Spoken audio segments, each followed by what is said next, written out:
Bismillahirrahmanirrahim. Assalamu alaikum. So guys, welcome to my YouTube channel Knowledge for Students. So guys, आज हम English की दूसरी class के साथ हाजिर हैं. पिछली क्लास के अंदर हमने कुछ अल्फाज पढ़े थे. आज हम उन अल्फाज को जुमलों की सूरत में इस्तेमाल करना सीखेंगे. देखिए, जब भी हम बात करते हैं तो हम वो बात जुमलों की सूरत में कर रहे होते हैं. बेसिकली जुमला या सेंटेंस क्या होता है? सेंटेंस असल में मुख्तलिफ अल्फाज को हम जो एक सही तरतीब में लिखते हैं या बोलते हैं उसको जुमला कहा जाता है. सो गाइस, आज हम सीखेंगे कि इन अल्फाज को जुमलों की सूरत में कैसे लिखा जाता है. तो चलें गाइस, स्टार्ट करते हैं. How to make a sentence, कि एक सेंटेंस हम किस तरह से बनाते हैं. So for making a sentence what we need, हमें सेंटेंस बनाने के लिए क्या चाहिए, किस चीज की हमें जरूरत होती है. So let's see. So guys, first of all we need a subject. सबसे पहले हमें एक जुमला बनाने के लिए क्या चाहिए? सब्जेक्ट चाहिए. The second thing verb. दूसरी चीज जो हमें चाहिए इसमें वो चाहिए verb. And the third thing would be object. जो तीसरी चीज हमें इसमें चाहिए वो है हमारा ऑब्जेक्ट.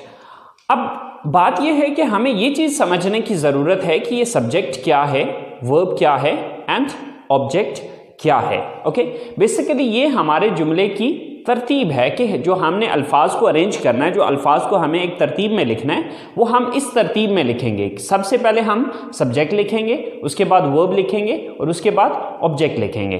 बट सबसे पहले ये समझ लेते हैं कि ये सब्जेक्ट क्या है, वर्ब क्या है एंड ऑब्जेक्ट क्या है. So let's talk about that. तो सबसे पहले हम ये समझते हैं कि सब्जेक्ट क्या चीज है. So guys, subject is a word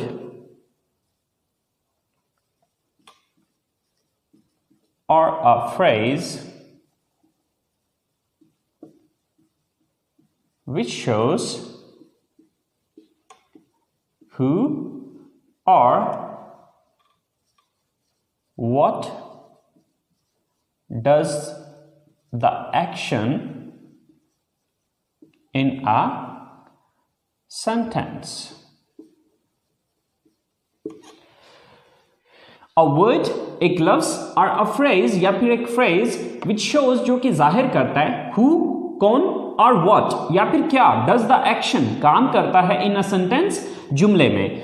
यानी कि एक ऐसा लफ्ज या फिर एक ऐसा फ्रेज जो कि ये जाहिर करता है कि जुमले में काम कौन कर रहा है या क्या चीज है जो जुमले में काम कर रही है. तो शॉर्टकट में अगर अपने अल्फाज में कहना चाहूं तो मैं ये चीज कहूंगा कि जुमले में सब्जेक्ट कहा जाता है उसको जो काम करने वाला होता है. तो शॉर्टकट ये कि काम करने वाले को सब्जेक्ट कहा जाता है. फॉर एग्जाम्पल, मैं कॉलेज जाता हूं. अब ये एक सेंटेंस है या ये एक जुमला है. अब इस जुमले में मुझे ये देखना है कि ये काम कौन करता है. मैं कॉलेज जाता हूं, तो ये काम कौन करता है? कॉलेज कौन जाता है? मैं जाता हूं. तो मैं यहां पर क्या है? सब्जेक्ट है. सेम लाइक दैट,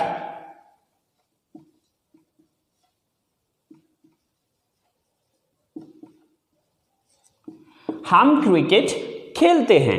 अब हम क्रिकेट खेलते हैं, इस जुमले के अंदर ये काम कौन करता है? क्रिकेट कौन खेलता है? हम खेलते हैं. सो हम यहां पर सब्जेक्ट है.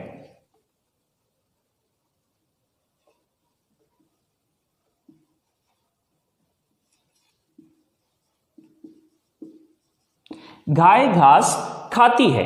अब ये काम कौन करता है? यहां पर इस जुमले को अगर हम देखें तो ये काम गाय करती है. घास कौन खाती है? गाय खाती है. सो गाय यहां पर सब्जेक्ट है. तो सिंपल ये कि जुमले के अंदर काम करने वाले को सब्जेक्ट कहा जाता है. सो गाइस, चले हम चलते हैं अपने सेकंड पॉइंट की तरफ. सो हमारा सेकंड पॉइंट है verb. So What is a verb? Verb होता क्या है? तो चले देखते हैं. A word which shows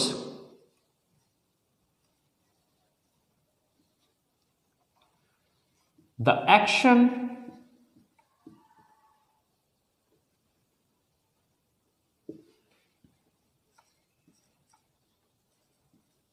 occurrence or a state. A word एक लफ्ज which shows जो कि जाहिर करता है the action किसी एक्शन को, occurrence किसी वाक्य को और a state या फिर किसी हालत को. Okay, so for example,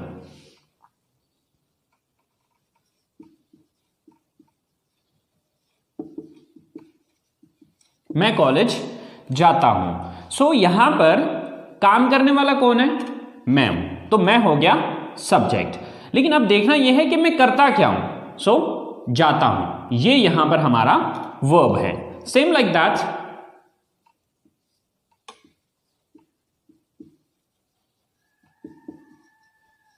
हम क्रिकेट खेलते हैं. ये काम कौन करता है? हम करते हैं. तो हम हो गए सब्जेक्ट. अब हम करते क्या हैं? खेलते. सो खेलते यहां पर वर्ब है. ओके,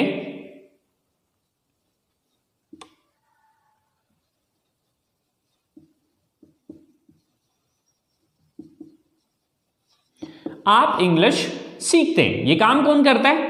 आप करते हैं. तो आप हो गए सब्जेक्ट. लेकिन आप करते क्या हैं? सीखते हैं. तो सीखना वर्ब है. ओके, अगर मैं शॉर्टकट अपने अल्फाज में इस चीज को बयान करूं तो वर्ब कहा जाता है जुमले के अंदर जो भी काम हो रहा होता है. यानी कि सिंपली पहले नंबर पे आपने ये देखना है कि काम करने वाला कौन है. कौन है जो एक्शन को सर अंजाम दे रहा है या काम को सर अंजाम दे रहा है. फिर दूसरे नंबर पे काम कर क्या रहा है. ठीक है, तो वर्ब हो गया कोई भी काम. तो सेकंड नंबर पे जो आपने चीज लिखनी होती है वो है वर्ब. सो हमारी तीसरी चीज है ऑब्जेक्ट. सो ऑब्जेक्ट क्या है? A word or a phrase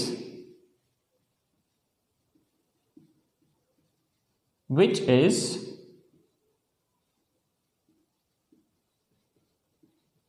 affected by the action of a verb. A word एक लफ्ज और अ फ्रेज या फिर एक phrase which is affected by the action of a verb, जिस पर किसी वर्ब का या किसी काम का असर हुआ होता है. तो यानी कि शॉर्टकट अगर मैं अपने अल्फाज में समझाऊं तो जिस चीज पर काम वाकया हो रहा होता है उस चीज को ऑब्जेक्ट कहा जाता है. मिसाल के तौर पे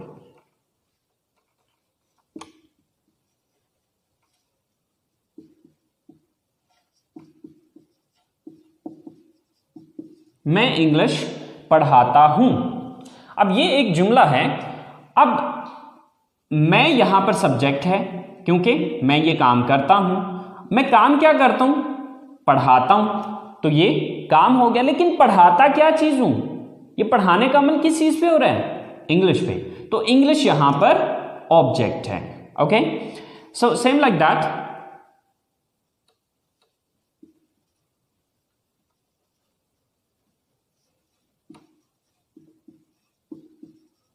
गाय घास खाती है. सो ये काम कौन करता है? गाय करती है. सो गाय सब्जेक्ट है. काम क्या करती है? खाती है. सो ये वर्ब है. लेकिन खाती क्या चीज है? ये खाने का अमल किस चीज पे हो रहा है? घास पे हो रहा है. तो घास जो है ये ऑब्जेक्ट है. ओके, सो आपने ये चीज याद रखनी है कि हमारा जो ऑब्जेक्ट है वो क्या चीज है? जिस चीज पर काम वाक़या हो रहा है. ओके, अगर मैं सादा अल्फाज में इस स्ट्रक्चर को समझाना चाहूं तो सिंपल मैं ये कहूंगा कि सब्जेक्ट काम करने वाला, वर्ब काम, एन ऑब्जेक्ट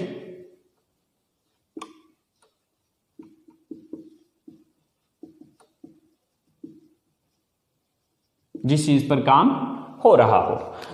जब भी आपने एक उर्दू जुमले को इंग्लिश में लेके आना है तो उसके लिए आपने इस तरतीब को फॉलो करना है या इस ऑर्डर को, इस अरेंजमेंट को फॉलो करना है कि सबसे पहले आपने उर्दू जुमले के अंदर ये चीज़ देखनी है कि इस जुमले में काम कौन कर रहा है. सबसे पहले उसकी इंग्लिश लिखनी है.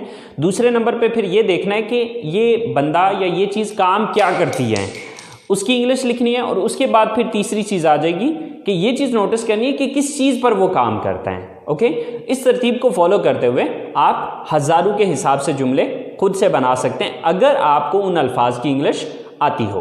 तो चलें गाइस, कुछ एग्जाम्पल्स देखते हैं, कुछ उर्दू स्टेटमेंट्स बनाते हैं और उनको इंग्लिश में ट्रांसलेट करके देखते हैं।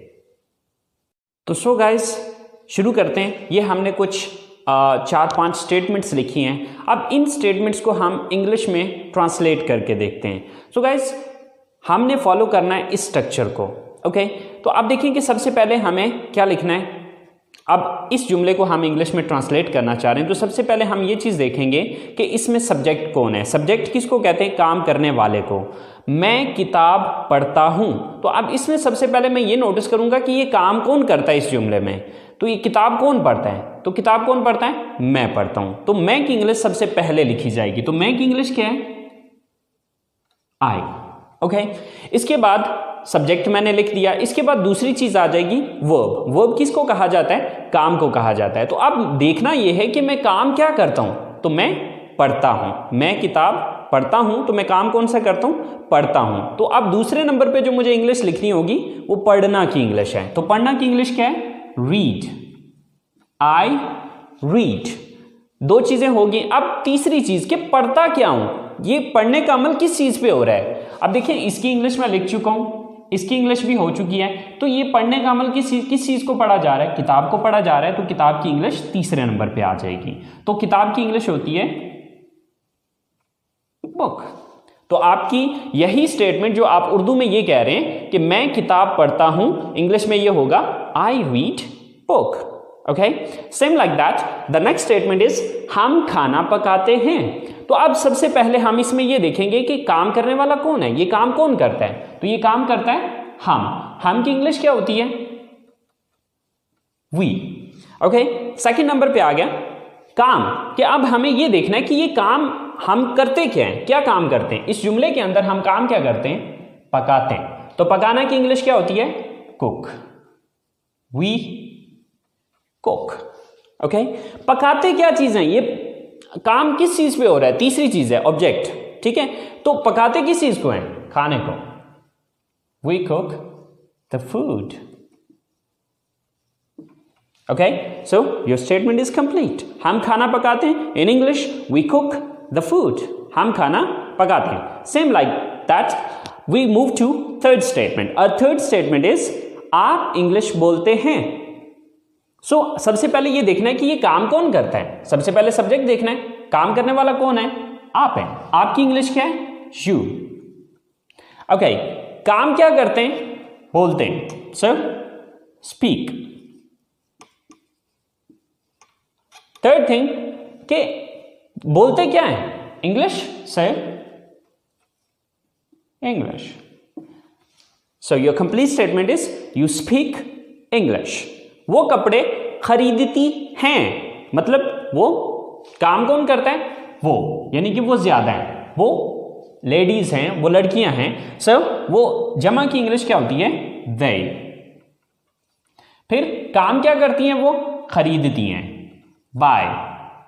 they buy। खरीदती क्या चीज है? कपड़े। sell clothes। they buy clothes।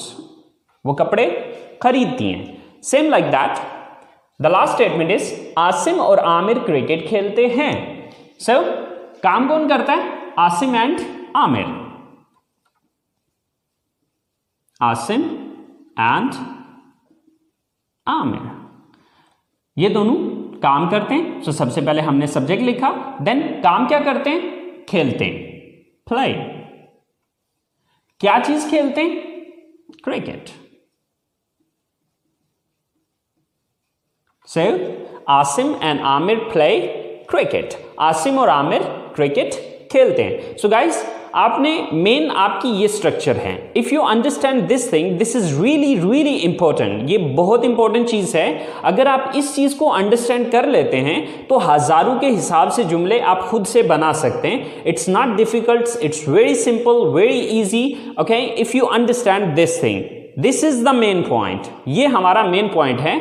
और अगर आप इस चीज को समझ जाते हैं तो आप आसानी से हजारों के हिसाब से जुमले बना सकते हैं। अगर इन अल्फाज की आपको इंग्लिश आती हो। ओके, सो गाइस आज हमने सीखा कि एक सिंपल सेंटेंस बनाने के लिए हमें किन चीज़ों की ज़रूरत होती है। तो हमने समझा कि हमें 3 चीज़ों की ज़रूरत होती है। Number 1 subject, number 2 verb and number 3 object. Subject मैंने बताया कि काम करने वाले को सब्जेक्ट कहा जाता है। ये आपकी सबसे पहली चीज़ है जो आपने उर्दू से इंग्लिश में ट्रांसलेट करते हुए सबसे पहले नंबर पे रखनी है। दूसरे नंबर पे आ जाएगा वर्ब। वर्ब कहा जाता है किसी भी एक्शन या किसी भी स्टेट को, मतलब किसी भी काम को आप सिंपल अपने अल्फाज में काम कह सकते हैं। कि देखना ये है कि जो काम करने वाला है वो काम क्या कर रहा है। और फिर तीसरे नंबर पे ऑब्जेक्ट, यानी कि ये काम किस चीज़ पर हो रहा है। बस ये तरतीब आप अपने जहन में रखें और इस तरतीब को मद्देनज़र रखते हुए आप हज़ारों स्टेटमेंट्स आसानी से खुद से बना सकते हैं। सो गाइस, ये आप लोगों का होमवर्क है। 10 स्टेटमेंट्स हैं जो कि एज अ होमवर्क मैं आप लोगों को दे रहा हूँ। ओके, सबसे पहली स्टेटमेंट है हम किताबें खरीदते हैं। नंबर 2 वो म्यूज़िक सुनते हैं। नंबर 3 आप फिल्में देखते हैं। नंबर 4 मैं बर्गर पसंद करता हूँ। नंबर 5 हम चाय पीते हैं। नंबर 6 आप कंप्यूटर इस्तेमाल करते हैं। नंबर 7 मैं फुटबॉल खेलता हूँ। नंबर 8 आप उर्दू बोलते हैं। नंबर 9 अली और साकिब कॉलेज जाते हैं। और नंबर 10 हम जूस पीते हैं। सो गाइस, ये 10 स्टेटमेंट्स आपने अपने तौर पे कोशिश करनी है, खुद से आपने इन स्टेटमेंट्स को बनाना है और बना के इनको बोलने की कोशिश करनी है। बिकॉज स्टेटमेंट्स लिखना अलग चीज़ होती है, इनको बोलना एक अलग चीज़ है। सो हम बात कर रहे हैं स्पीकिंग की। ओके, सो आप जितना ज़्यादा आप इन अल्फाज को, इन जुमलों को अपनी ज़बान से अदा करेंगे उतना ज़्यादा आपकी रवानी बनती चली जाएगी। सो गाइस, कल ये स्टेटमेंट्स मैं खुद भी बना के आपको बताऊंगा, तो आप देख लीजिएगा कि आपने उन स्टेटमेंट्स को कैसे बनाया था और मैंने इन स्टेटमेंट्स को कैसे बनाया है। अगर कोई थोड़ी बहुत मिस्टेक हो गई है, डजंट मैटर, स्टार्ट है, स्टार्ट में डेफिनेटली थोड़ी बहुत मिस्टेक्स होंगी, बट कोई मसला नहीं है। आपने कोशिश करनी है अपनी तरफ से इस काम को करने की, and with the passage of time इंशाल्लाह आप अपने अंदर चेंजेस देखेंगे कि आप इस चीज़ को इम्प्रूव कर रहे हैं। सो गाइस, उम्मीद करता हूँ आपके आज के लेसन को आप लोगों ने एंजॉय किया होगा, एंड इंशाल्लाह ज़िंदगी रही तो मुलाकात होगी आपसे अगले लेसन के साथ। Wish you all the best. So अल्लाह हाफिज़।